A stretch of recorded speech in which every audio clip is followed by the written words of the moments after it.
397 centimeters in feet? First of all, we need to know the value of 1 centimeter in feet.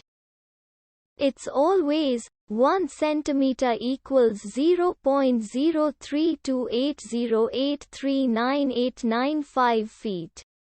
Now we have to multiply 0.03280839895 by 397.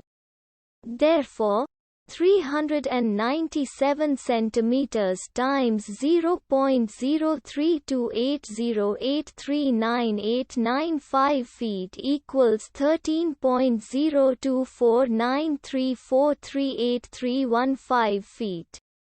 So, in other words, 397 centimeters equals 13.02493438315 feet.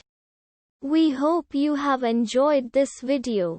Please like and subscribe to our channel for more videos like this.